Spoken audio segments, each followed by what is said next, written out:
Hi, എൻ്റെ പേര് George Jolly. ഞാൻ 2017 ബിടെക് മെക്കാനിക്കൽ പാസ് ഔട്ട് ആണ്.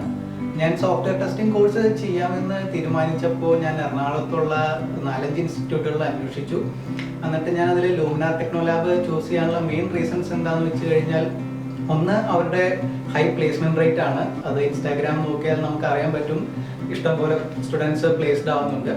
പിന്നെ വേറൊരു കാര്യം, ബാക്കിയുള്ള ഇൻസ്റ്റിറ്റ്യൂട്ട്സ് അവരുടെ മാത്രം സർട്ടിഫിക്കറ്റ് പ്രൊവൈഡ് ചെയ്യുമ്പോൾ ലൂമിനാർ നാക്ടെറ്റിൻ്റെ സർട്ടിഫിക്കറ്റ് ആണ് പ്രൊവൈഡ് ചെയ്യുന്നത്. പിന്നെ നമുക്ക് ഓൺലൈനായിട്ടും ഓഫ്ലൈനായിട്ടും നമ്മുടെ ഇഷ്ടത്തിനുള്ള ക്ലാസ് ചൂസ് ചെയ്യാൻ വേണമെങ്കിൽ നമുക്ക് ഹൈബ്രിഡായിട്ട് ഇടയ്ക്ക് ഓൺലൈനും ഓഫ്ലൈനും അറ്റൻഡ് ചെയ്യാനുള്ള ഓപ്ഷനും ലൂമിനാർ തന്നിരുന്നു. പിന്നെ വേറൊരു കാര്യം എന്ന് പറഞ്ഞാൽ, ബാക്കിയുള്ള ഇൻസ്റ്റിറ്റ്യൂട്ട്സ് വെച്ച് നോക്കുമ്പോൾ ലൂമിനാറിലെ കോഴ്സ് കണ്ടന്റ് കൂടുതലായിരുന്നു. മറ്റെവിടെയും പഠിപ്പിക്കുന്നതിനേക്കാൾ കൂടുതൽ ടോപ്പിക്സ് ലൂമിനാറിൽ കവർ ചെയ്തിരുന്നു. സോ ഈ റീസൺസ് ഒക്കെ കൊണ്ടാണ് ഞാൻ ലൂമിനാർ ചൂസ് ചെയ്തത്. ആൻഡ് എൻ്റെ ഡിസിഷൻ തെറ്റിയില്ല. ലൂമിനാറിലെ സ്റ്റാഫ് എല്ലാവരും വളരെ ഫ്രണ്ട്ലി ആയിരുന്നു. ടീച്ചേഴ്സ് ആണെങ്കിലും സപ്പോർട്ടീവ് ആണ്. നമുക്ക് എപ്പോൾ ഡൗട്ട് ഉണ്ടെങ്കിലും, ഈവൻ പഠിച്ചിറങ്ങി കഴിഞ്ഞിട്ട് പോലും ഇൻ്റർവ്യൂസിൻ്റെ ഇടയ്ക്ക് നമുക്ക് ഡൗട്ട് വരുമ്പോൾ അവരെ കോൺടാക്ട് ചെയ്യുമ്പോൾ അവർ സന്തോഷത്തോടെ ക്ലിയർ ചെയ്ത് തന്നു. പിന്നെ ഇൻ്റർവ്യൂസിൻ്റെ കാര്യത്തിലാണെങ്കിൽ ടീന മാം, ജിഡി എന്ന HR ടീം ഭയങ്കര സപ്പോർട്ടീവ് ആയിരുന്നു.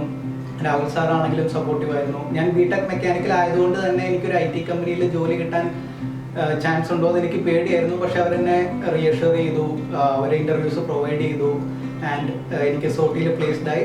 ഞാൻ വളരെ ഹാപ്പിയാണ്. Thank you Luminar and all the faculty here. Thank you.